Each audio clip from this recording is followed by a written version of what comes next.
to pore filler changes. We've seen some indications with color overlays constructed and measured from the data themselves. But let's look at bright spots. So if you have, go back to Zopert's equations. Richard Day is helping me again. And I've got reflection energy being plotted against angle of incidence as before.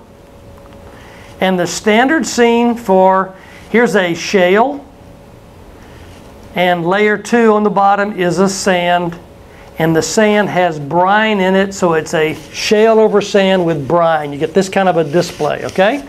Here's what happens when you replace the 7,500 foot per second alpha number for the sand with 6,000.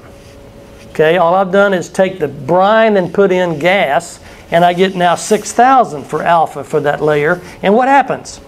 Here's the famous AVO stuff, right? Your reflection energy, notice I don't have amplitude here, I have energy going this way. I've rectified the signal to where it's not amplitude but energy. I've got energy getting bigger, and so you've got a nice bright spot right away, and that bright spot gets bigger with angle of incidence. Okay? No surprise there. That's the old stuff.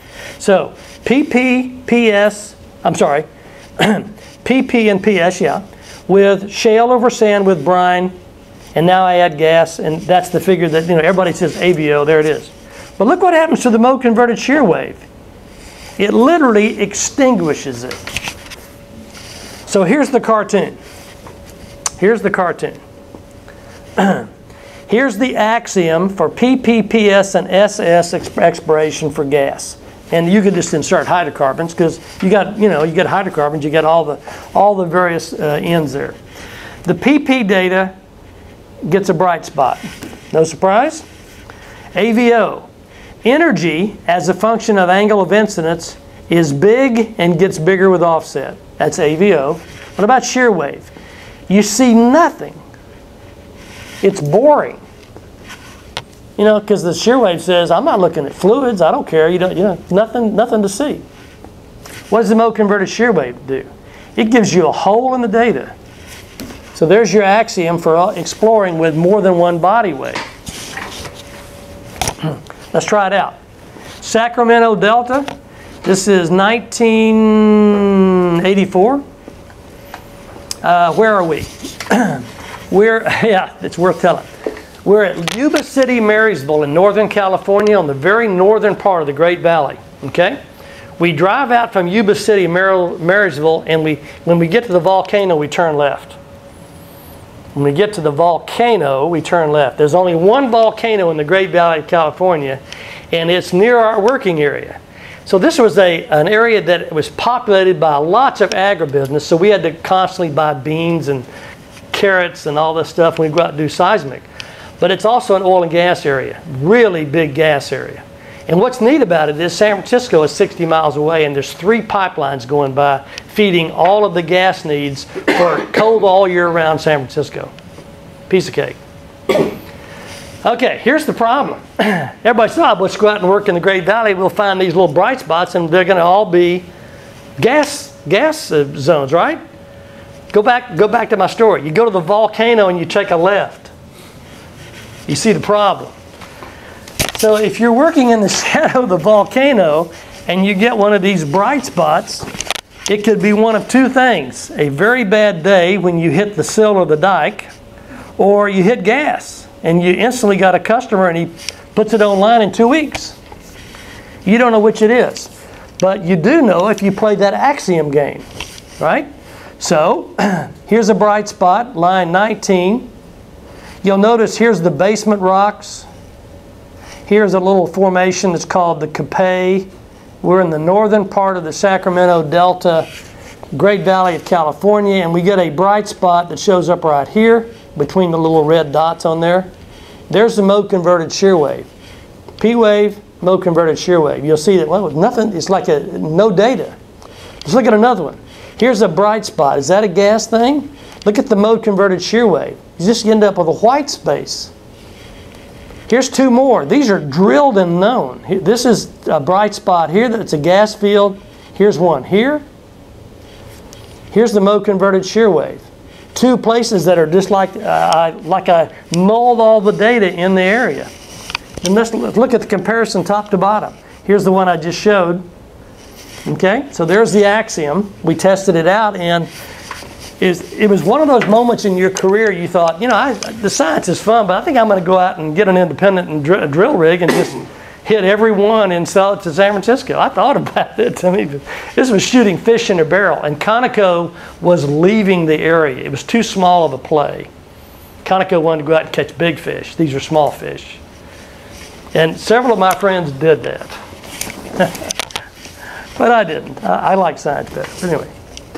Okay, it's about that time that Domenico and I put out our book, and it's about that time I gave a talk in Calgary, and we talked about some of this. And specifically, if you put a Z source in, and you measure with a Z receiver, then you get your standard P-wave data. If in fact you have a radial receiver, then you can get the mode-converted shear wave. And what I was showing earlier that I called SS data is a horizontally polarized shear wave and a horizontally polarized shear wave for which you only get the SH data here. And that's neat. What's wrong with using that though? What's wrong with this? It's expensive. It's a pain in the gazoo. You shoot it once, you shoot it twice. For P wave and S wave, you got to process it twice. Processing shear wave data, even the stuff that's not mode converted, it is a pain in the gazoo. It's expensive. Very expensive in the field. But if you do converted wave data and you can put up with 48 channels of P wave and 48 channels of shear wave, today that would be 4,800 channels, then you can put up with, you know, you don't need the signal to noise to see what you're doing. You can make both for the same field effort. Pretty effective way to spend money. And it still is today. And that's the whole reason. I'm about 2 slides away from the end of the talk, and I got a little epilogue. Nobody in the audience remembers this, but in 1983, the SEG put out a Delphi survey. And what a Delphi survey is you ask the question, what are the important questions to ask? And you ask everybody, well, what questions should we be asking? And everybody comes up with a set of questions. And then you send those questions out, so okay, answer the questions. And so you get the right questions and you get the right answers from the right audience. They call that a Delphi survey. And this group of erudite scientists said that there's a 100% chance that at least 25% of the seismic recording systems will have at least 1,000 channels by 1990. And of course, that came true. That's pretty smart. And then they said that 25% of all land seismic surveys, there's about a 95% chance will happen by 1991. And I can see Hamid laughing at that. Nobody does multi-component seismology. They seem to think they can get the same information from estimating Poisson's ratio from the AVO stuff with the P-wave data alone. Yeah. So just some comments. Sometimes surveys. But the conclusions for the talk is, why are we still waiting? My original slide says, what are we waiting? We can record mode-converted shear waves. Now we can acquire them cheaply, same time with PP. PS amplitudes are strong for unconsolidated sediments, and they can be used to discriminate bright spots as well as lithology. Well, now here comes the epilogue of